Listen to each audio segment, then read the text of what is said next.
So next upgrade natin, nagpalit tayo ng mags.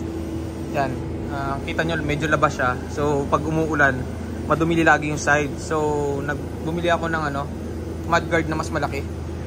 Yan, para mabawasan yung talsik niya rito sa sides. Kasi yung talsik na yun guys, makakakos yun ng gas-gas sa sasakyan natin. Hindi naman ako naka PPF. Wala tayong pang ganun O ayan, i-install ng tao, si Macmac. DIY na lang. Kaya naman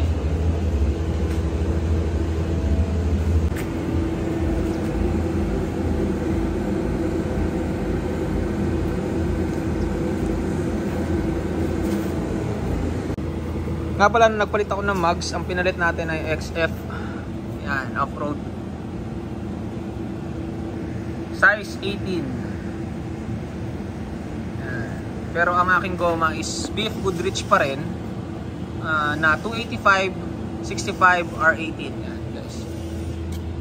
285 65 R18. Saktong-sakto lang wala namang sayad.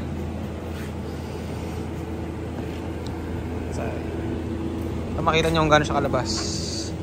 Hindi masyadong labas, sakto lang. Mahirap kasi sa parking pagka labas na labas yung gulong natin Ang kulit pa ng rim na to guys, tingnan nyo.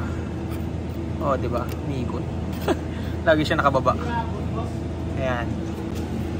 So yung rim natin tsaka goma, inabot siya ng 156,000 ang bili ko. Yan, 156. So yun pala naman guys ang ang in-upgrade natin dito sa Ranger. Yung top lip ultimate ginamit ko. Ayan. Yung mags, rims. Tapos ito mudguard ngayon. Mudguard. Tapos mga na lang. Medyo accessories na iba. Sticker. Yan, sticker. So order na ako ng ang patawag doon, roof tent galing China. So baka dumating yun, baka next week siguro. Pero wala pa akong wala pa akong crossbar. Bibili pa akong crossbar. Mas mura kasi sa China yung yung roof tent. Parang nakuha ko lang siya ng 80,000. Tama ba? 70 to 80,000 lang yung roof tent. Tapos ano pa ba? Yun lang. Sa loob, wala naman akong pinalitan sa loob. Ito, naka-anod ko. Ito, sticker din yan. Sticker lang yun. Gusto ko lang talaga amber yung kulay. Pati sa likod. Yung spring, pinag-iisipan ko pa. Sabi nila, naka-king spring daw sila. Pero baka kasi tumagtag. Ayokong tumagtag. Di naman ako nagkakarga na mabigat dito baka hindi naman kailangan. Lift, wala akong balak i-lift kasi sa mga mall na pinupuntahan ko medyo mabababa yung parking. So delikado. Nandito pa yung mga gulong ko.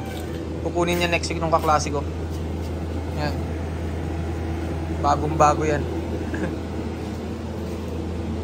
Ay, munti ko na makalimutan. Meron pa ako isang inaantay, yung grill light.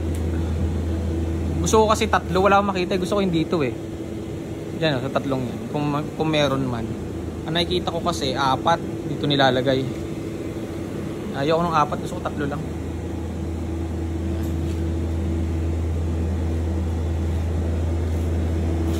So ayun guys, tapos na. Na-install na lahat. Yan, yung aking mudguard. Sa likod, ganun din. So thank you for watching. Please like and share this video. Comment lang kayo kung ano pa pwedeng i-upgrade dito sa ating Ranger Raptor. Tapos na ni Macmac. Ayos. O, diba? Kasi punta pa ako sa shop. Kaya naman ni Macmac yan